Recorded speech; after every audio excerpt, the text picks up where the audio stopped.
کچھ پریشان حال لوگ ایک عقلمند شخص کے پاس آتے ہیں اور اسے اپنے رو رو کر مسائل بیان کرتے ہیں۔ ان کے مسائل سننے کے بعد وہ عقلمند شخص انہیں ایک لطیفہ سناتا ہے۔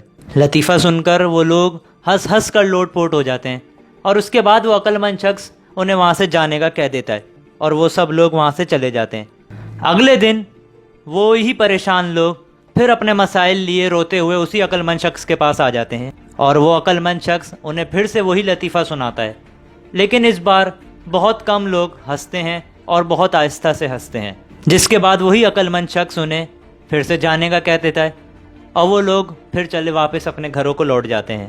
تیسرے دن پھر ایسا ہی کچھ ہوتا ہے کہ وہی پریشان حال لوگ وہی مسائل لیے روتے ہوئے اسی شخص کے پاس آتے ہیں، اور وہی شخص پھر وہی دوبارہ لطیفہ انہی لوگوں کو سناتا ہے، لیکن اس تیسرے دن کوئی نہیں ہنستا اور سب چپ کھڑے ہوئے اس کو دیکھتے رہتے ہیں۔ پھر وہ عقلمند شخص مسکراتا ہے اور کہتا ہے، جب تم ایک ہی لطیفے پر بار بار ہنس نہیں سکتے تو پھر ایک ہی مسئلے پر بار بار روتے کیوں ہو؟ اس مسئلے کے حل کے لیے کچھ کرتے کیوں نہیں؟ خود سے خود کوئی قدم کیوں نہیں اٹھاتے؟ کیوں میرے پاس صرف روتے ہوئے چلے آتے ہو؟